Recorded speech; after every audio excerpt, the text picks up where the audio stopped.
एक व्यक्ती एक पद याच्यानुसार न्याय देण्यात यावा। एकाच व्यक्तीला किती पद देणार आणि कोणत्या कारणाने तुम्ही देताय हेही आमच्यासारख्या कार्यकर्त्याला आणि पदाधिकाऱ्याला माहिती असणं गरजेचं आहे। काही तुम्ही ट्विट केलंय, काय या ट्विटबद्दल तुमचं म्हणणं आहे आणि का नाराजी? काल अचानकपणे राज्यपाल नियुक्ती आमदारपदीची बातमी आली। त्याच्यामध्ये ना भाजपचे उमेदवार जाहीर आहेत, ना शिंदे साहेबांचे उमेदवार शिवसेनेचे जाहीर आहेत, परंतु राष्ट्रवादी काँग्रेस पक्षाचे उमेदवार जाहीर अशी जी बातमी आली तेव्हा या बातमीची आम्ही आमच्या पक्षाकडे वरिष्ठांकडे विचारणा केली असता पक्षाने कोणतेही असं अधिकृत पत्र दिलेलं नाही असं आम्हाला सांगण्यात आलं। आमचं म्हणणं एवढंच आहे, माझं म्हणणं एवढंच आहे, राज्यपाल नियुक्त आमदारपदीच्या ज्या निवड आहेत ती कला, डॉक्टर, त्याच्यानंतर तज्ञ व्यक्ती व वकील, इंजिनियर, सामाजिक क्षेत्रातले ठोस काम केलेले अशा लोकांसाठी ती निवड केली जाते। मग आमच्या राष्ट्रवादी काँग्रेस पक्षामध्ये मी इच्छुक आहे, वैशाली नागवडेताई आहेत, सुरेखाताई ठाकरे आहेत, दीपक भाऊ मानकर आहेत, बाबा पाटील आहेत। आम्हा कुणालाच साधी इच्छा पण संधीची दिली नाही की बाबा आम्ही इच्छुक आहोत आणि डायरेक्ट उमेदवार जे डिक्लेअर करण्याचा प्रकार झाला त्यासाठी आम्ही दादांकडे त्याची तक्रार केली, दादांकडे ते सांगितलेलं आहे। आणि एक आपल्या राष्ट्रवादीमध्ये एक व्यक्ती एक पद याच्यानुसार न्याय देण्यात यावा। पक्षात अनेक दुसऱ्या महिला आहेत, एकाच व्यक्तीला किती पद देणार आणि कोणत्या कारणाने तुम्ही देताय हेही आमच्यासारख्या कार्यकर्त्याला आणि पदाधिकाऱ्याला माहिती असणं गरजेचं आहे। कुणी मागू शकतो, रुपाली चाकणकर मागू शकतात, त्यांना लोकशाहीतनं अधिकार आहे, परंतु पक्षाने द्यायचं का नाही द्यायचं, एका व्यक्तीला किती पद द्यायची याचाही विचार माननीय आमचे अध्यक्ष अजितदादा आहेत, माननीय आमचे प्रांताध्यक्ष यांना तो करावाच लागेल आणि हेच आमचं म्हणणं आम्ही पक्षापर्यंत पोहोचवलेलं आहे। नाराज वगैरे नाही, राज्यपाल नियुक्त आमदारमध्ये मी इच्छुक आहे त्याच्यासाठी ती पोस्ट आहे।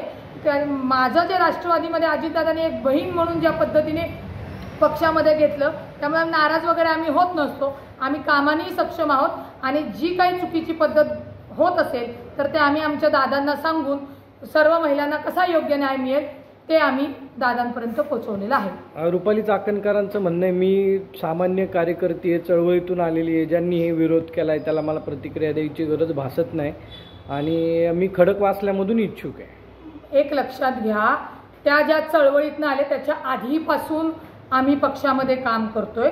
त्या 2012ला त्या निवडणुकीला होत्या, 2012ला मीही मनसे पक्षातनं निवडणुकीत होते, त्याच्यामुळे चळवळीतनं आले, त्यांनी उत्तर द्यावं त्याच्यासाठी हे पोस्ट केलेली नाही। आम्ही अजितदादांना वास्तवता कळली पाहिजे आणि इतर महिलांना संधी मिळाली पाहिजे, काम करणाऱ्या महिलांना संधी मिळाली पाहिजे त्याच्यासाठी केली। त्यामुळे रुपाली चाकणकर काय बोलल्या मला त्याच्याशी काही घेणं देणं नाहीये। त्या ऑलरेडी महिला आयोगाच्या अध्यक्ष आहेत, राष्ट्रवादी काँग्रेस पार्टीच्या महिलाच्या त्या प्रदेशाध्यक्ष आहेत, त्यांनी आमदारकी मागावी तर मी माझं म्हणणं हो लोकशाहीने मागू शकतात, परंतु पक्षाने एकाच महिलेला किती वेळा अनेक पदं देणार याचा विचार पक्षाने करायचा आहे। आम्हीही इतर महिला आहोत, त्या महिलांचा सुद्धा विचार होणं गरजेचं आहे आणि डायरेक्ट जी बातमी आली ती जर ती संधी मिळाली उमेदवारी मिळाली अशी येणार असेल आणि जर पक्षाकडनं कळालं की आम्हाला ते पक्षाने पत्र दिलेलं नाहीये तर आम्ही त्याच्या बाबतीत आम्ही मागणी करणार ना। आम्ही सामाजिक कार्यात काम करतो, मी नगरसेविका म्हणून काम केलेलं आहे 12-17मध्ये, त्याच्यानंतर पदवीधर लढवलेली आहे।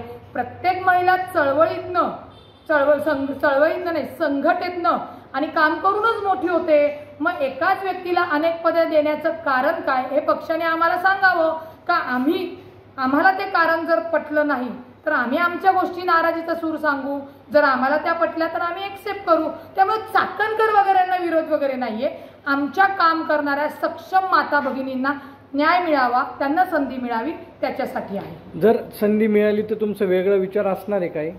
कोणाला संधी मिळाली? मला तुम्हाला मिळाली किंवा त्यांना मिळाली संधी तर तुम्ही वेगळा विचार? एक लक्षात घ्या, मी असेल, वैशालीताई असेल, सुरेखाताई ठाकरे असतील, इतर आम्हाला संधी मिळाली तर अशी हेल्दी कॉम्पिटिशनमध्ये कुणाला मिळाली तरी आम्ही एक्सेप्ट करू, परंतु ज्यांना उलटा विचार करा, रुपाली चाकणकरच्या ऐवजी सुरेखाताई ठाकरेंनाच महिला आयोग असतं, त्यांनाच प्रदेशाध्यक्ष असतं, रुपाली चाकणकरांनी तरी एक्सेप्ट केलं असतं का? त्यामुळे कामाची काय उंची का गाठ आहे ती सगळ्या महाराष्ट्राला माहिती आहे। त्यामुळे त्यांनी त्यांना विरोधी असं समजू नये, पण इतर महिलांना सुद्धा समान संधी मिळाली पाहिजे। आणि राष्ट्रवादी काँग्रेस पार्टीमध्ये आता म्हणजे आधीच्या एकत्र राष्ट्रवादी होती त्यावेळी सुद्धा हेच होतं. तेव्हा सुद्धा काही जे नेते आहेत ते त्यांच्या सोबत असल्यामुळे त्यांना त्या काही गोष्टी सोप्या जात होत्या. परंतु माननीय अजितदादांना एक व्यक्ती एक पद याच्याने सर्व महिलांना न्याय द्यावा ही विनंती केलेली आहे. पुन्हा सांगते, चाकणकर वगैरे आम्हाला माझा विरोध नाही, माझा संबंध बांधायलाही बांध नाही. त्यांचा खडकवासला आहे, माझा कसबा आहे, मी प्रवक्ता आहे, माझी काम करण्याची पद्धत वेगळी, त्यांची काम करण्याची पद्धत वेगळी. फक्त संघटनेमध्ये ज्या आपल्या माता भगिनी आहेत प्रत्येकाला संधी मिळालीच पाहिजे आणि ती मिळण्यासाठी रुपाली पाटीलनी अजितदादांकडं ती मागणी केलेली आहे, प्रांत अध्यक्षांकडे मागणी केलेली आहे. महाराष्ट्रातील सर्व बातम्यांचे विश्वासार्ह व्यासपीठ. सकाळच्या सर्व सोशल मीडिया प्लॅटफॉर्मला लाईक, फॉलो आणि सबस्क्राईब करा. तसंच सर्व नोटिफिकेशनसाठी बेल आयकॉन प्रेस करायला विसरू नका.